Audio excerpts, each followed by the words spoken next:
All right. So, good morning, everybody. Am I audible? Yes, ma'am. Yes, ma'am. All right. So, welcome to Photon IAS Academy. And today we'll be exploring certain events that have occurred in the international arena and national arena over the past 2 days. Fine. So, without further delay, let's dive in.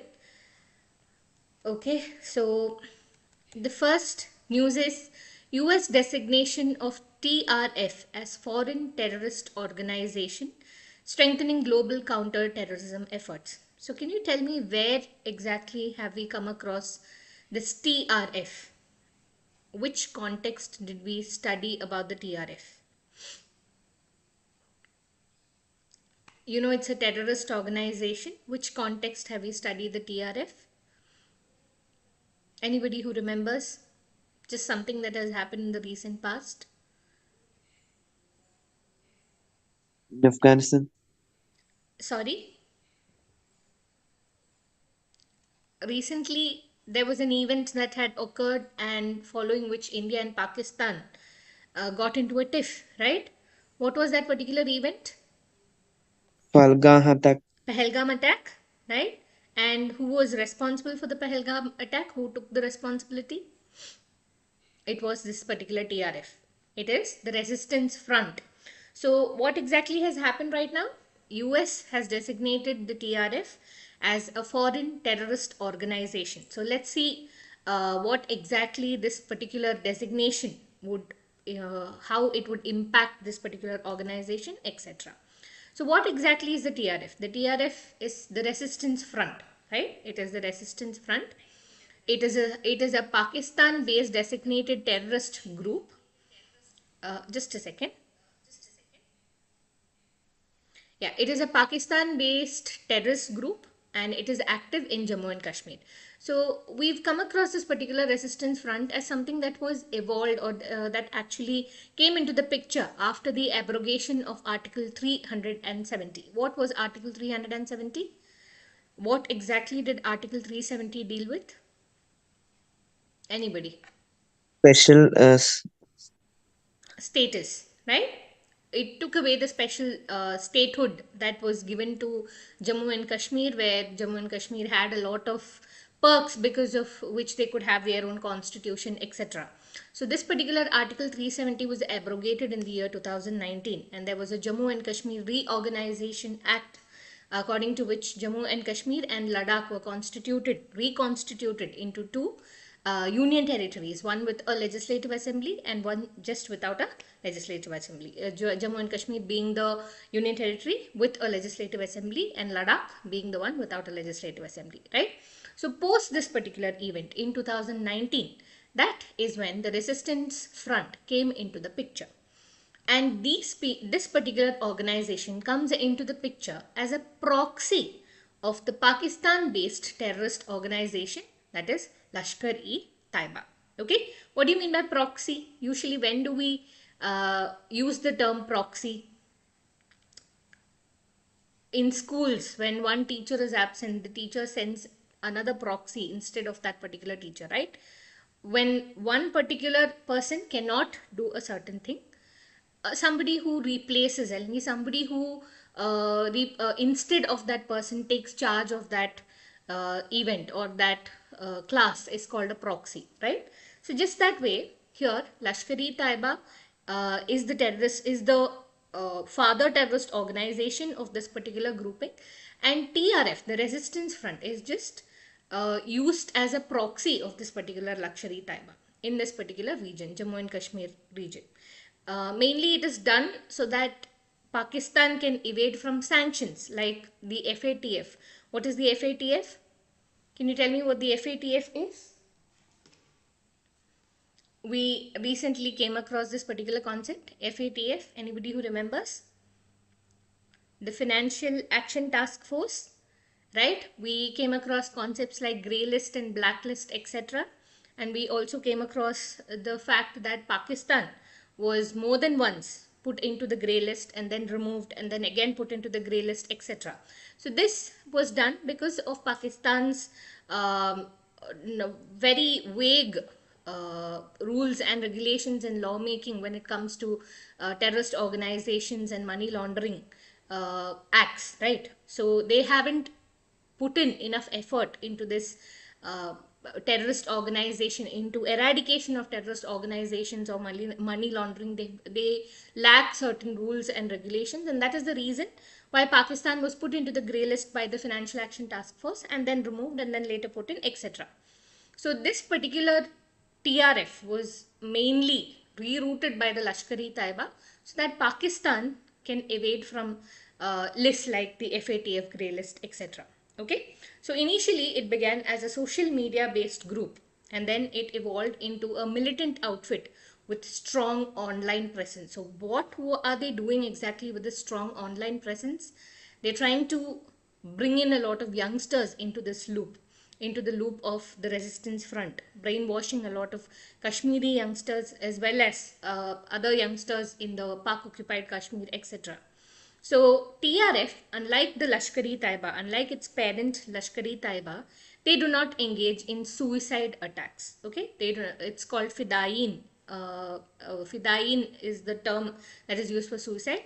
So they don't engage in suicide attacks like their parent organization, Lashkar-e-Taiba. Okay, and it is also understood that they heavily rely on Lashkar-e-Taiba for financial, logistical, and other operational support. And this particular Lashkar-e-Taiba's and the resistance front's leadership and the bases are located in Pakistan, and which we've seen that during this particular India and Pakistan tiff that recently occurred, India had attacked a lot of terrorist bases, right, in Pakistan's important regions where these bases were located, military bases, and the training camps, etc. Right? So, this particular concept is clear about the TRF. The resistance front is clear. Is it clear? Can I go ahead? Right? Clear, ma'am. Clear. So next is Lashkar-e-Taiba.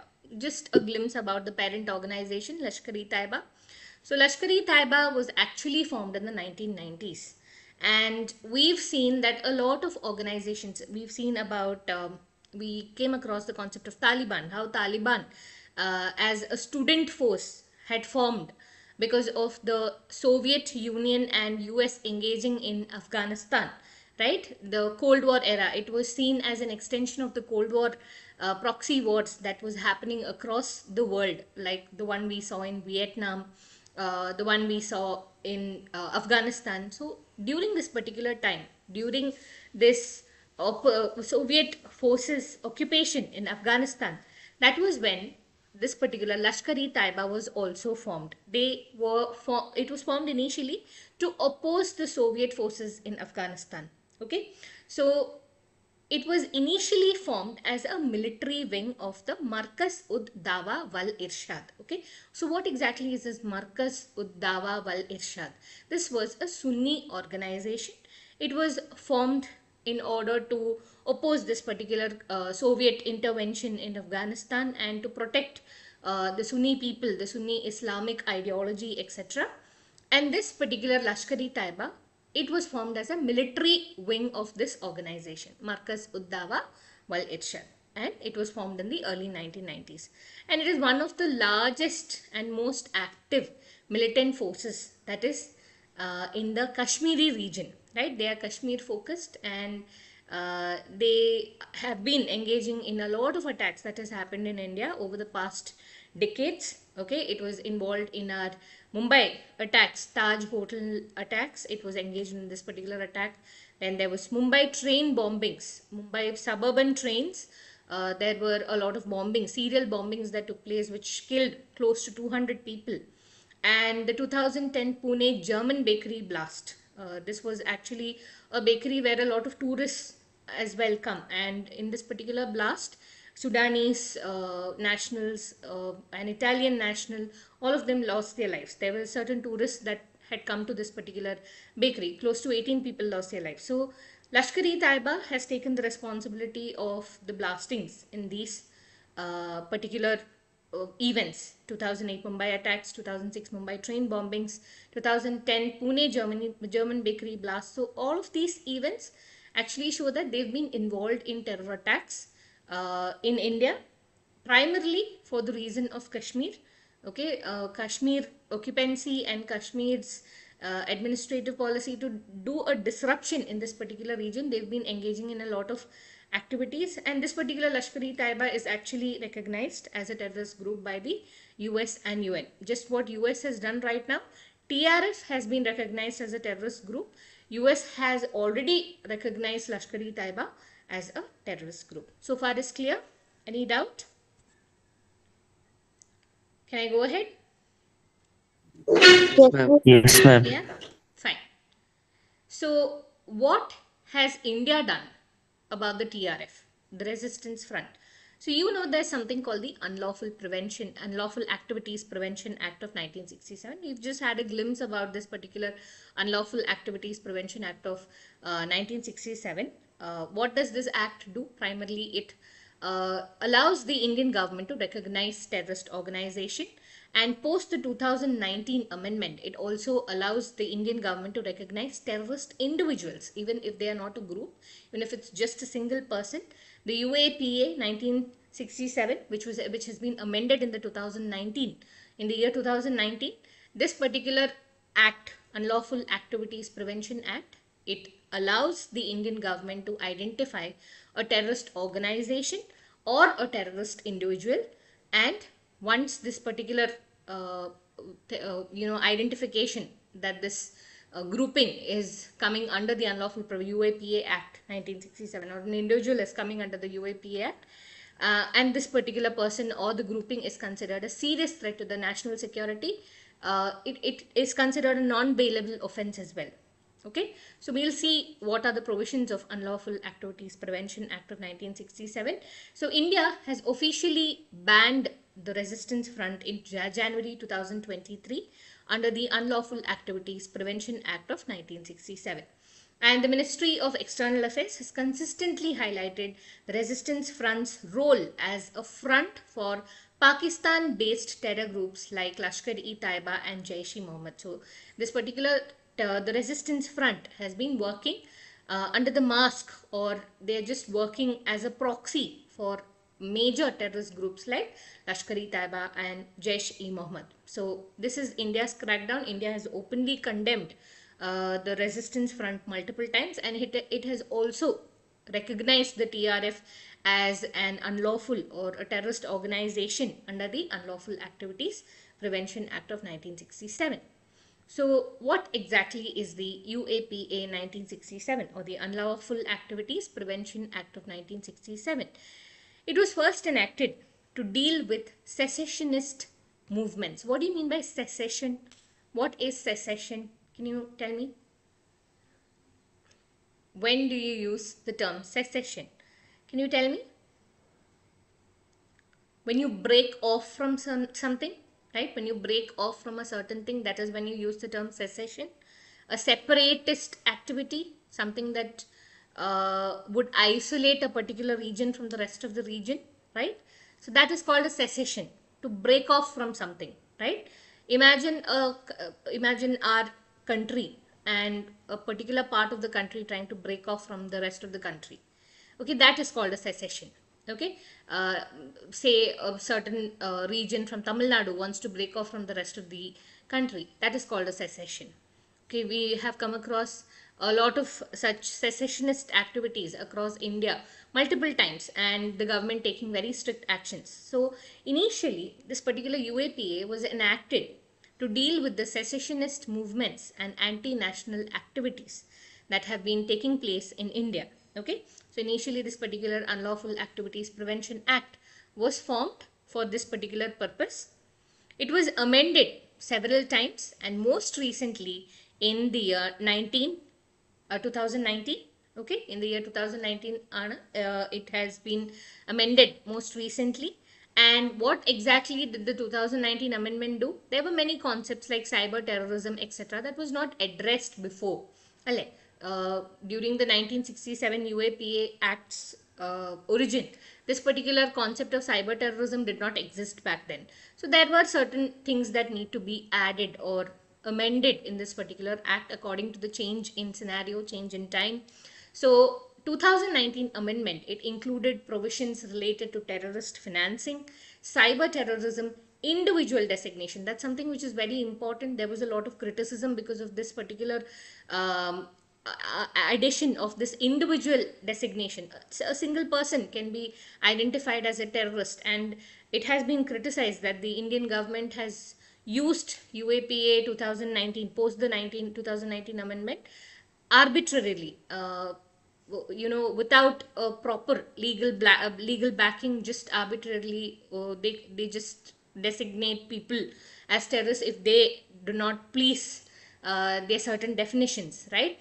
So individual designation is something very important that been added with the 2019 amendment. And seizure of property that is related to these people, terrorist organizations, etc. Okay, so basically the Unlawful Activities Prevention Act, what does it do?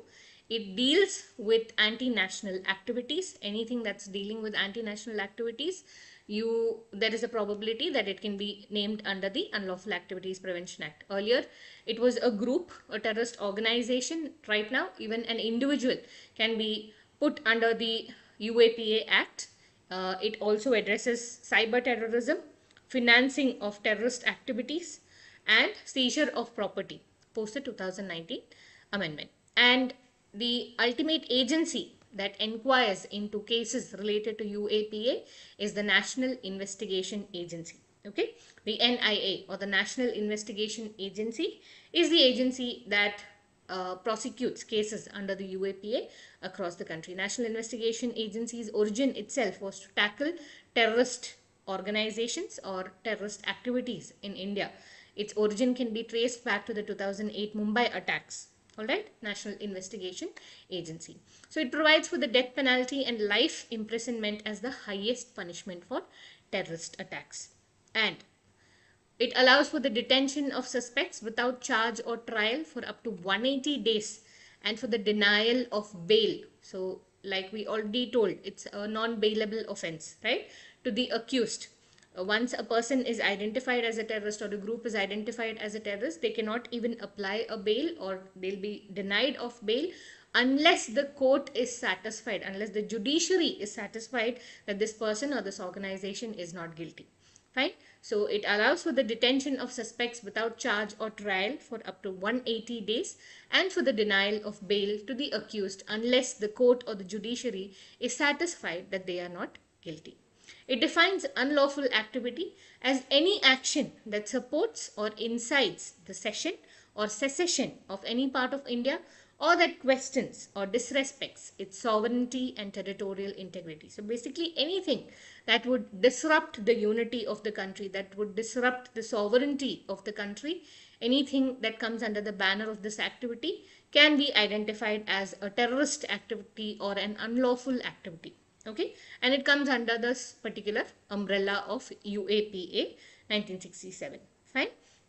It defines terrorism as any act that causes or intends to cause death or injury to any person, or damage or destruction to any property, or that threatens the unity, security, or economic stability of India or any other country. So all of these activities, that is something that intends to cause the death of a person or injury to a person or destruction of a particular property, like you see this particular Taj attack, there was destruction of a lot of property, right? Or that threatens the security, unity, and economic stability of India. All of these comes under the definition of terrorism. Is that clear? Can I go ahead? Any doubt so far? No, No, miss. ma'am. All good? Okay. Fine. So, what exactly is the implication of the current event that has taken place? That is the US designation of the Resistance Front as a terror group. So, once this particular US designation takes place, it becomes illegal for any US based individual or any US based entity, office, or officials, or any US based entity to offer any sort of support to this particular group. Okay, the TRF will be denied of any support, and anybody who supports this particular organization will be immediately taken into charge by the US police, right? The US forces. So the United States designates foreign groups as foreign terrorist organizations under Section 219 of the Immigration and Nationality Act to curb their operations and funding. All right. So basically, the most important fact here is that once the US designates this particular TRF as a terror group, under the Immigration and Nationality Act of the US law, it curbs their operation and funding. So, any funding that was going to this particular organization from the US soil will be stopped immediately with immediate effect from after post this particular designation of TRF as a terror group. And additionally, American financial institutions must block any transactions or assets linked to the group. So, if there are by any chance any asset of this particular resistance front in the US, it can be blocked. Any asset that is linked to this particular group can be blocked, and any financial institute, the American financial institution must also block transactions that are linked to this particular group. Now, there is also another provision of designating them as specially designated global terrorists. The other one was just designation under the Immigration and Nationality Act.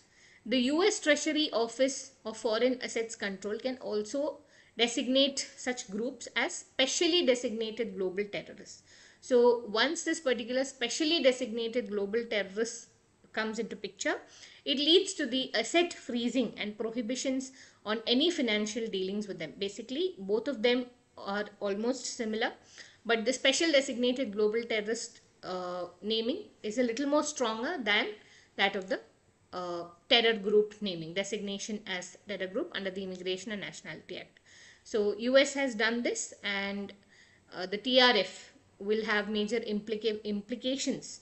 There are going to be a lot of implications on TRF post this particular US designation. Is this point clear? Can I go ahead? Is this clear? Yes, miss. Fine. So recently, some national event that has occurred day before yesterday was 6 Maoists were killed in clash with security forces in Narayanpur. Narayanpur, where is Narayanpur? Anybody?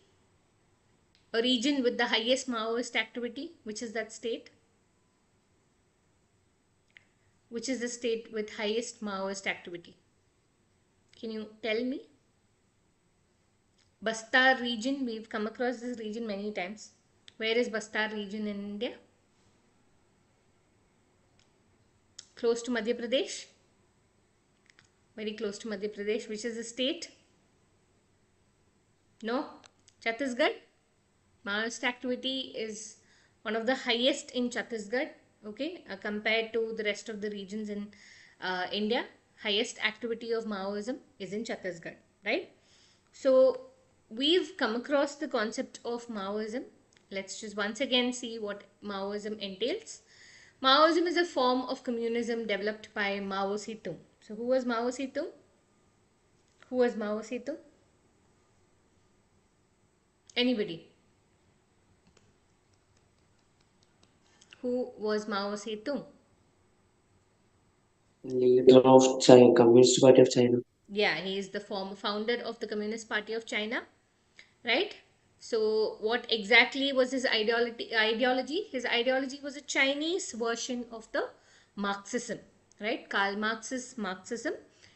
Marxismത്തിന്റെ Chinese version was something that Mao Zedong had followed, and people who follow this particular ideology of Mao Zedong, of the Chinese version of Marxism, are known as Maoists, or the concept, the ideology is known as Maoism. All right.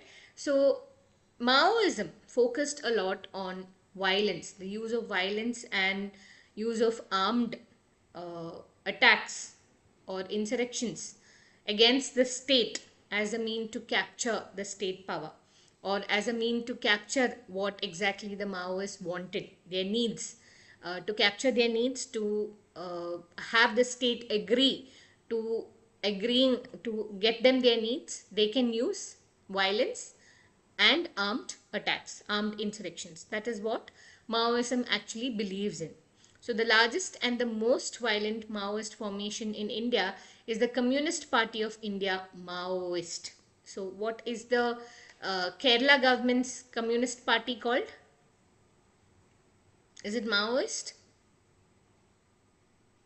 What comes in the bracket? CPIM. What does it stand for? Anybody? CPI, Communist Party of India. M. You probably would have seen an M in the bracket. What does it stand for? Does it stand for Maoism? No. It stands for Marxism, right? CPI, Marxist Party, is the one that is found profoundly. CPIM, Maoism. Here, bracket Maoism. When Maoism comes, this particular organization is a banned organization under again the UAPA Act of 1967. Why? Because these particular organizations have been involved in a lot of attacks, okay, the use of violence, and hence this particular CPI Maoist grouping, which has involved in a lot of secessionist activities, in a lot of separatist activities, it has been identified as a unlawful organization under the Unlawful Activities Prevention Act of 1967. So, what exactly is Maoism? Maoism is a form of communism developed by Mao Zedong. The central theme of Maoist ideology is the use of violence and armed insurrection as a means to capture state power. The largest and the most violent Maoist formation in India is the Communist Party of India Maoist, that was formed in 2004, and it was banned under the Unlawful Activities Prevention Act of 1967. So, why exactly do we have Maoism, or what is the reason for the existence of Maoism? Can you tell me? Why is there Maoist attacks happening? What are the reasons? Come on. We've discussed this over before as well, so I want you guys to engage. What is the reason for Maoism to exist? Anybody? Naveen, Gautam? Communist ideology propagated. Okay, come in. Why are they propagating this particular ideology? Why is it that they are advocating for the use of violence? What are they being denied of? And usually, where do you find this Maoist activity happening? Which part of the country? Forest area. Forest areas, okay, where there are a lot of tribals, right? Tribals, where the population of tribals are a lot, you generally find Maoism in these areas, forest areas especially. Yes, Chhattisgarh is a heavily forested region. You can find Maoism there. So, what exactly, why are these people advocating for violence, or why are these people following Maoism? What are they being denied of? Basic government facilities, basic social infrastructure like schools, roads, hospitals, all of this is being denied because of the most importantly, Maoism exists in those regions which is actually difficult to geographically reach, right? Geographically unreachable locations, or geographically difficult, challenging locations. That is where these tribals most of the times are situated. And because of this particular geographical difficulty in reaching to these places, reaching up to these places, there's a lot of issues that are pertaining to governance in these areas. Most effectively, governance is not being followed in these regions.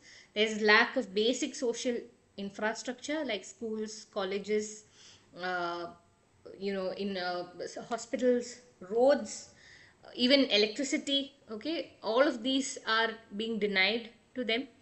And many a times you can see that this particular region are very mineral rich or resource rich. It can be forest resources, or it can be the minerals that are underneath these particular regions. And many mineral companies come and excavate these regions, which causes a large scale displacement of these people, and they are rehabilitated into places where they completely lose their indigenous or traditional touch, right? They have their own traditional ways of governance, and they have their own traditional ways of being together, or the entire the traditional indigenous character of the tribe is affected because of the rehabilitation process. They are no longer dependent, they can no longer depend on the forest for resources, which they would have done if they were in the forested regions, right? So a lot of such things keep happening. And then there's something called the Forest Act, Forest Protection Act, Protection of Forest Act. So what happens, Forest Rights Act, post this particular act, a lot of these resources that they could collect from the forest, it was not allowed anymore, because there was this concept of protecting the forest and from any further damage. So things that they used to obtain from forests before this particular act, they no longer could do it. So all of these, they were denied of a lot of livelihood opportunities, rehabilitation of these particular tribes. They denied of social infrastructure, basic social infrastructure, and all of these together led to a very frustrating environment for them, which eventually led to the concept of Maoism, and them adopting this particular ideology and going against the state. Their activities are focused against the state to get them particular needs, to so that the deaf can hear, right? So that the deaf people are made to hear, like Bhagat Singh had mentioned past during the independence era, right? India's independence era, to make the deaf hear. That is what they're doing, Maoists, so that they can get what they actually want, basic infrastructure and basic needs. So this is the concept of Maoism. Root causes of Maoism is corporate exploitation led to marginalization and harassment of tribal communities. Like I already told, these regions are mineral rich regions as well. There are a lot of corporate companies that are engaged in exploiting these regions, and these corporate engagements have led to harassment of tribal communities. Then there is lack of development in these areas. Tribal alienation. Basically, tribal communities are have been feeling aloof after the independence, especially, right? Their traditional rights over the resources, like I already mentioned, Forest Rights Act, because of such acts, they do not have rights over resources that they've been collecting for many years, right? And this has led to alienation, significant alienation. The same thing happens with depletion of natural resources, which they are dependent on excessive exploitation of natural resources by corporates and others. Have It has eventually led to depletion of natural resources for the tribal communities themselves. So there are many people who depend on these natural resources for their livelihood, and this has been lost, right? So livelihood losses. And there is forceful displacement, like I already mentioned, displacement from ancestral lands because of corporate exploitation, etc. This leads to the disruption of their traditional governance system, their own indigenous forms of living. All of this is affected because of the forceful displacement, right? So this is a map of India's Maoist conflict. You can see that the highest region that has been highlighted here is Chhattisgarh.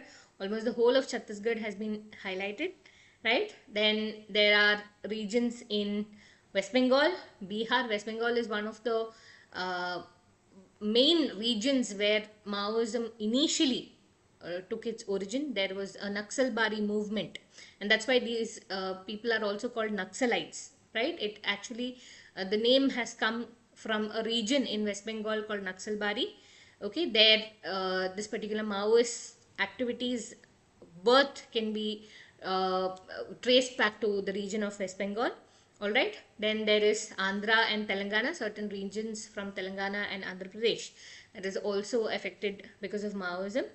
Then there are certain regions in Maharashtra and Kerala, forested regions of Kerala as well.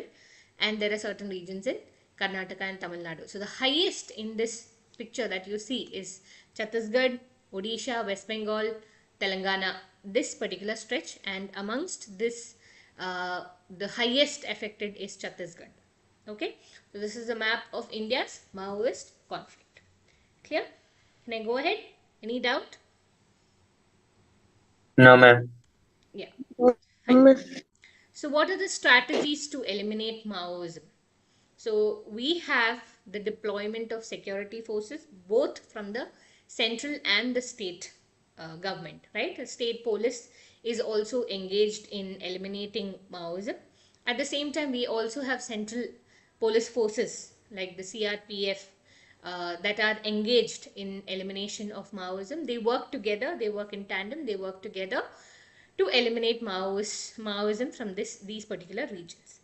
Then there is also upgradation of weapons and communication systems, because these regions are difficult when it comes to communication because of the heavily forested situations most of the time. So better communication systems, better mobile towers are erected, upgrading of weapons and using of unmanned aerial vehicles like drone over these forested areas to locate certain activities. All of these are given to this particular forces, both the central and state forces, right? Central Armed Police Force battalions are given the use of mini UAV, unmanned aerial vehicle, right? So these can help in the crackdown better, in a better crackdown, right? Then there's something very significant that the Indian government has launched for eliminating Maoism, that is called Operation Samadhan. Okay, Operation Samadhan. Anytime you hear, it is actually dealing with Maoism to eradicate Maoism. It's a very important operation that the Indian government has launched, a focused approach addressing intelligence gathering, operational strategy, and development as well of this particular region. It all Operation Samadhan entails the development of this region, not just the crackdown on Maoism. They focus on the entirety, not just one particular concept, not just eliminating Maoists. They all concentrate on the entirety of what exactly can be done to eradicate Maoism as well, completely. Development, focusing on development. Then there's Pradhan Mantri Gram Sadak Yojana, building of roads in the rural area for better rural connectivity. Connectivity. It's a social infrastructure, right?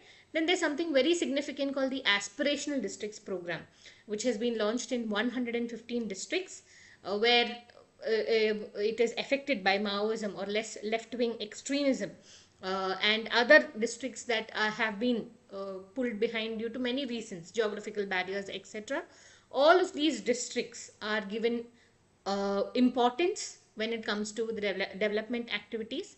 So the government has approved the construction of 15,000 houses in Naxal affected regions in these aspirational districts. So around 115 districts come under the aspirational districts program. Then there are certain measures taken by state governments. Example, Andhra Pradesh has the greyhounds to eradicate Maoism. Right? There are many states that are taking up a lot of activities in their own ways as well.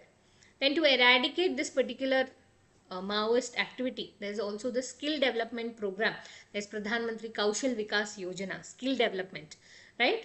In 47 left-wing extremism affected districts in India. Okay, then there's creation of basic infrastructure like roads, bridges, schools in remote areas. Then they are focusing on better governance. The problem was lack of effective governance, right? So enhancing the administrative efficiency by recruiting people from the local tribe as well. Okay, so all of this leads to a better connectivity with the people in these regions, to get their trust, to gain their trust, and so that this particular alienation of the tribes can be avoided, right? So better governance is again another important measure that the Indian government has been taking to eradicate Maoism. Then there's engage with the tribal communities and the government. The government and the tribal communities need to have a proper communication, and they need to foster trust, right? So that this particular problems or miscommunications can be avoided, which may lead to Maoist activity in future. So this particular miscommunication needs to be reduced, and that's why there is a focus on public engagement. And there is also rehabilitation process. So once this particular Maoist cadre surrenders or a Maoist activity a group that was following a Maoist activity surrenders, they are often given a lot of incentives. Okay, they're not considered, in a very terrorist angle. That's not what is done with them. They dealt with in a very subtle way. They're given a lot of incentives like education, vocational training, financial aid, so that they can engage in all these activities and come out of this particular web of Maoism in a better way. The rehabilitation process is also focused on by the government. Okay, so these are the measures that the government has been taking to crack down Maoist activities in the country. Any doubt? Is there any doubt?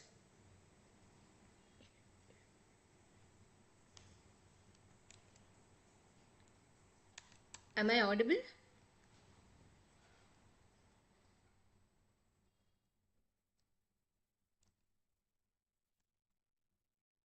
Is there any doubt, guys? Abhirosh, Naveen, Ananya, Lakshmi,